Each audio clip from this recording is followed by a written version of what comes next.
In our last lecture, I was suggesting to you that John Rawls' great book, A Theory of Justice, which appeared in 1972, was the book that more than any other piece of philosophy symbolized this sort of transition of academic moral philosophy from its focus on the most abstract kind of metaethical issues in the first half of the 20th century to the more substantive issues about normative theory that for the most part moral philosophers have talked about in the last 30 years or so. I suggested that Rawls can be seen as the first person who returns moral philosophy in a sort of really rich and decisive way to normative theory, and that he returns it to a style of normative theory that harks back to the deontological theories of German rationalists like Immanuel Kant. I didn't say much about why Rawls's view was Kantian, but let me say just a few words about that now. In the lecture, I suggested that at the heart of Rawls' theory was this sort of method which looks to the considered judgments of competent judges to give us sort of substantive normative theories, and these theories get views, and these views get expressed in the two principles of justice we were looking at the very end of the last lecture. Now, why is this approach Kantian? We would need to answer this question adequately to look much more closely than I'm going to be able to at the philosophy of Kant, notoriously a philosophical view that's difficult to unravel and whose interpretation is deeply controversial. But there are certain respects in which it's perfectly obvious that what Rawls is doing, and of course he says this, is a broadly Kantian endeavor. First of all, he emphasizes that his account of justice is not consequentialist or utilitarian. He suggests that the dominant views about justice in the 20th century, in fact, throughout the 19th and 20th century, have tended to be broadly utilitarian. That is, suggest that that justice must in the end be guided by considerations of what's best on the whole. And Rawls says his primary goal is to provide an alternative to this kind of utilitarian theory. So one way in which his view is Kantian is it's not utilitarian, it's not consequentialist. In his sort of liberty principle, where he demands and requires sort of equal liberty for everyone compatible with similar liberty with everyone else, he is recognizing, as did classical Kantianism, the inviolable dignity of each person. We also see in Rawls' view the primacy of rules and principles. He famously says that we need virtues in ethics, but virtues are dispositions to act in accord with the principles of right. So principles and rules are going to have a kind of primacy. There is in Rawls a close association, characteristic of Kant, between rationality and morality. Rawls suggests that when we speak from the original position, we're speaking, he doesn't quite have the courage to use the point of view of rationality, but he talks about the point of view of reasonableness, which is a kind of slightly mitigated kind of rationality. It's a very complicated matter, but that's my take on it. And finally, Rawls fully implements in his view something that was at the heart of Kant's moral view, what Rawls calls the priority of the right to the good. You'll notice that I mentioned that in the original position, where the choice of the fundamental principles are going to be made, among the things that those persons in that position are not ignorant of are the primary goods. What they are ignorant of is their own conception of the sort of substantive good, though, for each person. The people in the original position, the point of view from which we choose our moral principles has to be a point of view where we're ignorant of what we take to be good.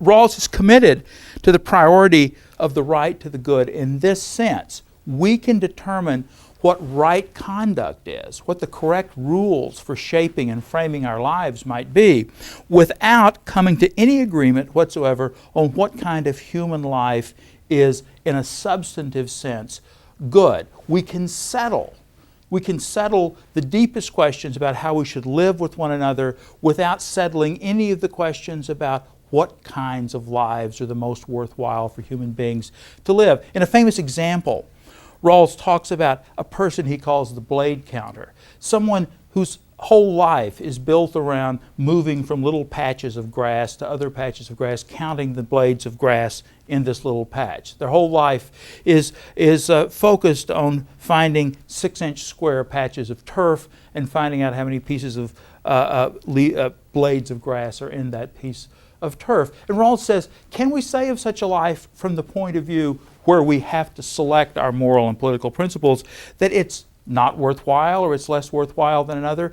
And he suggests, no, we have to be completely neutral on this question. His view is that we have to be neutral with regard to conceptions of the good, because Rawls thinks that although we can come to agreement on principles of right, we don't have any hope, given the kind of life we live together, of coming to substantive agreement on what kinds of lives are worthwhile.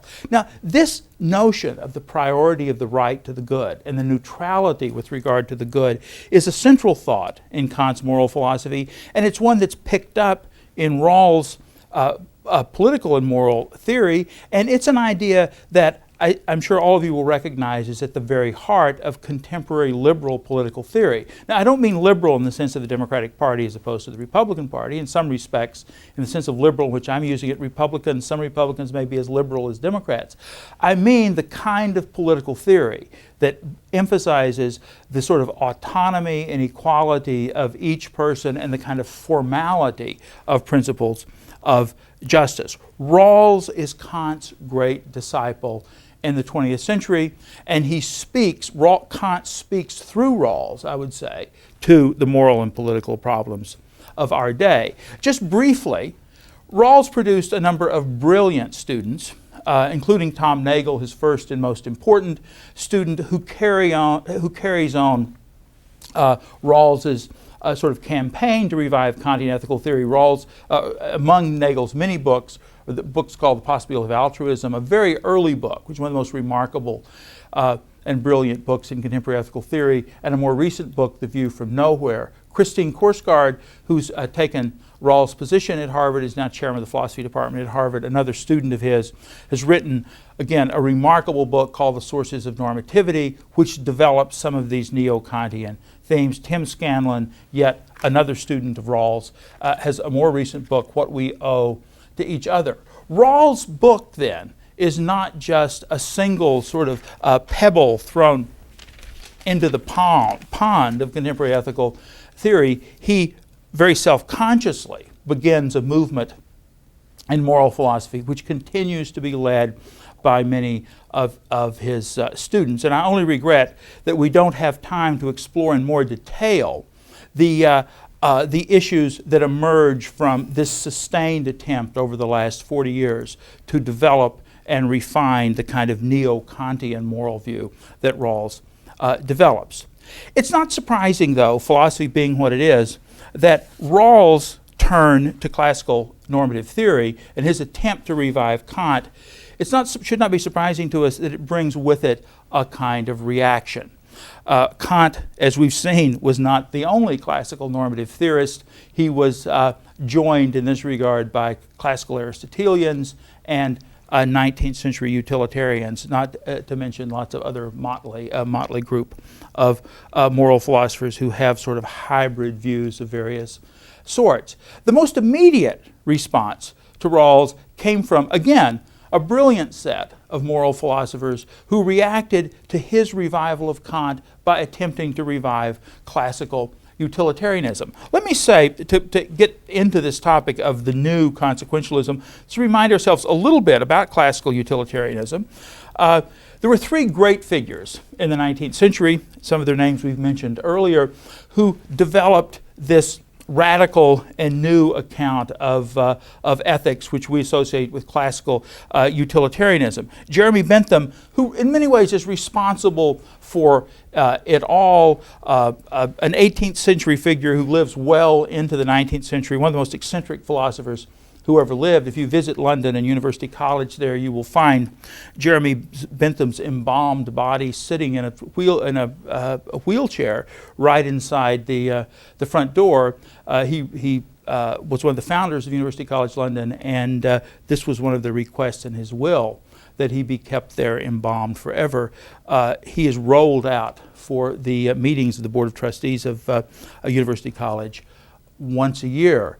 Jeremy Bentham was a tutor to John Stuart Mill, the greatest of the 19th century utilitarians in terms of cultural influence, who in turn inspired the more academic work of Henry Sidgwick, who is the man I suggested to you before, who's the crisis in whose work helps bring about the sort of revolution in early 20th century moral philosophy, which produces G.E. Moore. What did classical utilitarianism have in common? The classical utilitarians were often referred to as philosophical radicals because they were not just developing a position in moral philosophy, they were developing a position in this way. They were something like the way Marxists are regarded in the 20th century, to revolutionize society. The conservative Times of London, which conservative as it was in the 19th century, despised John Stuart Mill and the utilitarians. And when he died, well into his 70s, they began his obituary by recalling that as a young man he had been arrested for distributing contraceptive devices in Hyde Park. The kind of radicalism of utilitarianism came through in the social activities in many ways of these figures, although by the end of the 19th century, Henry Sidgwick is pretty much just another boring academic like the rest of us, but utilitarianism did not begin in that fashion. What did utilitarians believe? Well, the principle of utility, which was the sort of mantra of this movement, was a principle that can be formulated in various ways, but this one will do okay. Act always so that you bring about the greatest happiness of the greatest number. The utilitarians were committed to maximizing happiness for the greatest number of people, and this principle was put forward as a supremely adequate principle in itself. It was sufficient for understanding the full demands of the moral life. You might notice certain features of this view.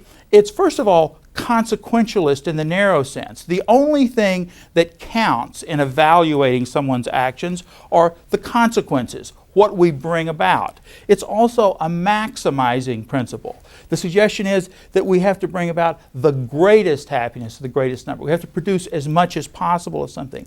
In utilitarianism, it's a hedonistic theory. What we have to bring about is happiness, and Mill makes it very clear, as does Bentham, that happiness means pleasure in the absence of pain. So it's consequentialist. We're only interested in the consequences. It's maximizing. It's hedonistic in the sense that it focuses on pleasure. Now,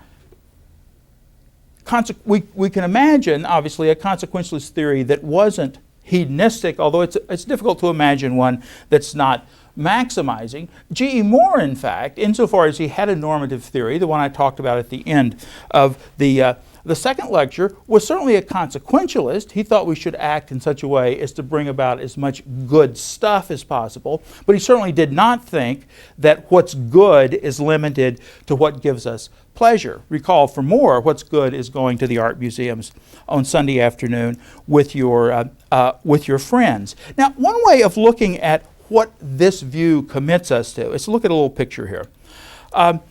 Imagine a choice situation that you might be in where you're trying to decide what to do. And you're trying to decide among three actions. You could do Act 1, and suppose you live in a world in which really there are only three people. In fact, you might be one of them. Suppose you're Jones. If you perform Action 1, it will have as a consequence that Jones gets 22 units of happiness, Smith gets 22 units, and Roberts gets 22 units for a total of 66 units of happiness. But on the other hand, you could pick Act 2, which has different consequences. It might produce only 3 units of happiness for Jones, 20 for Smith, and 98 for Roberts, for a total of 121. Or finally, you could choose Act 3, where poor Jones has a hard time, negative 23. We can only imagine what this might involve. Smith gets 12 units of happiness, and Roberts gets 340, wins the lottery or something because Jones gets sent to prison for stealing the ticket that Roberts later turns in to make himself wealthy for a total of 329 units of happiness. Now, this little matrix, as silly as it is in certain respects, represents the utilitarian conception of what it is to make practical decisions. What we have to do is look at the actions open to us. Suppose there are 3. We have to look at the possible consequences of each of these actions on all the other people in the world. Remember, this is a maximizing theory. And then ethics is all about arithmetic. All we have to do is add these things up, and the action we should perform is the one that has the biggest number over here. If you can add, you can do ethics. Now, it's surely one of the reasons that utilitarianism had such an attraction in the 19th century, that because of some of those cultural changes in the 19th century I talked about earlier, there were lots of people looking for simple ethical guidance. Suppose you were an industrial worker who'd been uprooted from a village somewhere in the Midlands of England. You left the church you went to, you left the family, that the larger extended family you were associated with, you left the pressure of the traditional norms, and you found yourself in a large industrial city trying to make your way. You no longer could guide your actions by the kinds of constraints and rules that emerge from close-knit communities. You needed, as it were, ethical guidance that you could carry around sort of on a business card or something like that. Simple ethical guidance, something that would tell you how to behave. And utilitarianism seemed to fit the bill. All you needed to know was predict, quantify, add. Now, granted, there was lots of complexity here once you started doing it, but the basic idea was simple, and it's surely the simplicity of utilitarianism that appealed to lots of people originally. Now, of course, lots of things call out for criticism here, and let's begin with the classical criticisms of utilitarianism. Rawls suggests, I'm sorry, there's a mistake on this slide too. This should say it fails to respect the separateness of persons. If you think of that matrix again, what utilitarianism does is, as it were, agglomerate all the interests and pleasures of everybody, as if we were sort of one big person. And Rawls says that's not the way we should think of ethics. We should think of us as separate persons, each with our satisfactions, and this is an argument against the maximizing part of this theory. A second objection is, you might say it's silly to assign numbers to pleasures or satisfactions. Where do these numbers come from? It seems completely unreal. Third, you might think that utilitarianism asks too much of our predictive power. How do I know what the consequences of my actions are going to be? Or how do I know for sure? How can I fill out the values in this matrix? And finally, to many people, utilitarianism has seemed to be too demanding. If what I'm required at every moment is to do as much as possible to bring about the greatest happiness for the greatest number, then am I ever allowed to buy a nice present for my son, who might be very well off already, or send flowers to my wife? At any moment, I could spend $35 to send flowers to my wife to sort of celebrate our anniversary. I could take that $35 and send it to Oxfam and perhaps save the lives of several children in an African famine situation.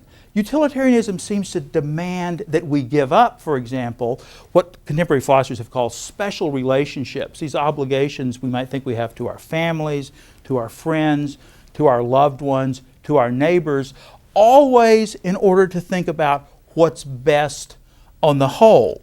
Well, after Rawls opened the door for the revival of traditional ethical theory, what actually happens is that, as I said before, a number of brilliant moral philosophers enter the fray and attempt to respond to these classical objections and to fix up utilitarianism into a form that will make it a worthy competitor to Rawls' Kantian style theories and the kind of Aristotelian theories I'm going to be talking about next class. I can only give you an idea here of the kinds of responses that were made. With regard to the first objection, that utilitarianism fails to respect the differences among persons, Derek Parfit, one of the most influential contemporary moral philosophers, says, but maybe persons aren't so separate after all. And in a brilliant book called Reasons in Persons, he argues that perhaps we shouldn't think of ourselves as completely isolated individuals who persist through time and are different from people sort of other than ourselves, but perhaps we sort of leak into our future. We're transformed. Our lives are lives where the person I am at age 20 is not exactly the same person I am at age 40. Obligations I incur at 20, I may no longer have at 40 because I've changed. I've become a different person. And this sort of breaks down the separateness of particular persons. And Parfit wants to suggest that in the same way, perhaps the way we live among others, we should see ourselves and our interests as sort of merging with theirs. And that seems to be a response to this first objection. What about the claim that we can't quantify pleasure or satisfaction? Contemporary consequentialism is for the most part not hedonistic.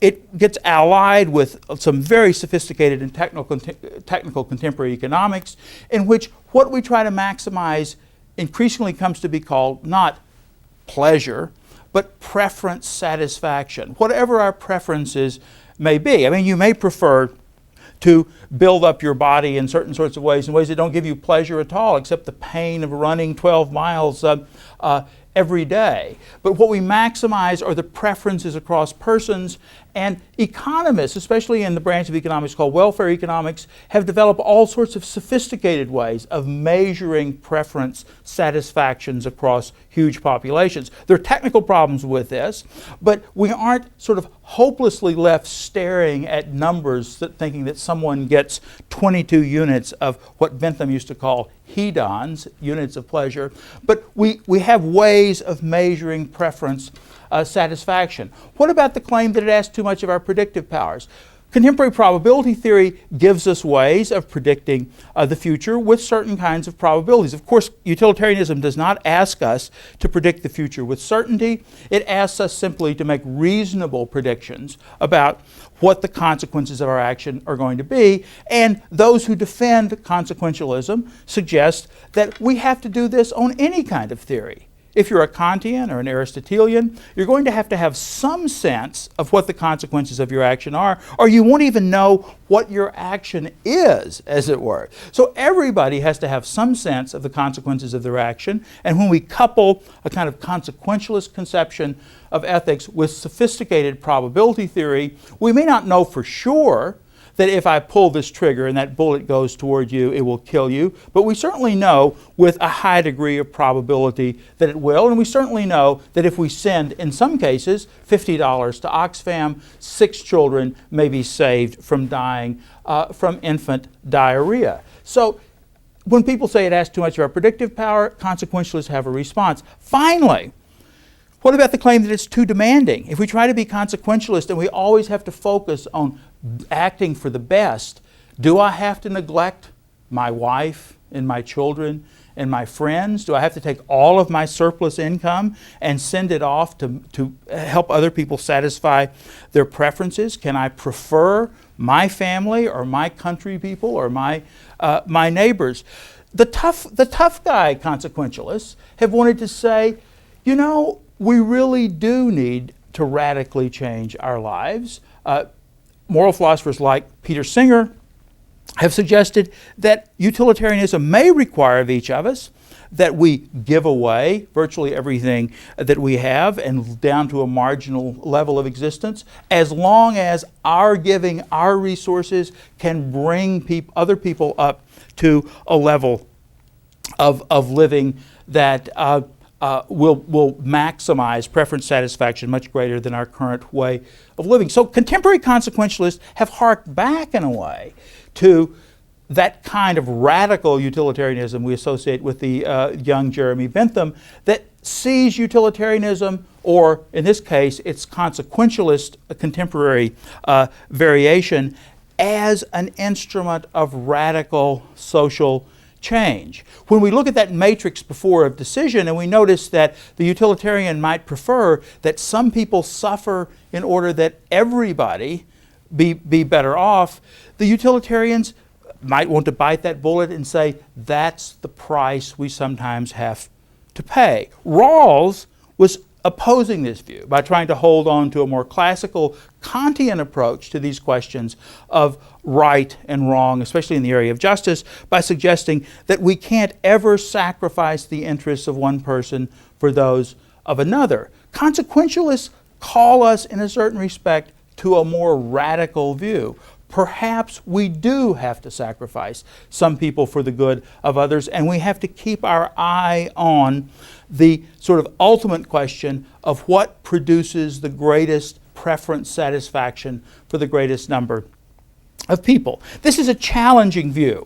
And in recent philosophy, moral philosophy, figures like Derek Parfit, who I mentioned before, Sam Scheffler, The Rejection of Consequentialism, which is an attempt to respond to this rejection, and Shelley Kagan in a new book called The Limits of Morality. These are among the three most brilliant contemporary consequentialists who look straight in the eye of the classical objections of utilitarianism and try to reformulate views that will respond to those objections and become radical sort of instruments of social change. In my next lecture, I want to turn to the third alternative with regard to reviving traditional ethical theories, the return to the kind of Aristotelian notion of virtue. For many years, people thought that after Rawls' book came out, that the great battle in contemporary moral philosophy would be between Kantians and consequentialists, between Rawls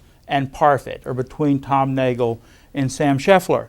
Increasingly, though, in the late 1970s and into the 1980s, moral philosophers became convinced that a third contender was on the scene, the third contender being a return to the classical virtue theory of Aristotle. We will look in that direction in our next lecture.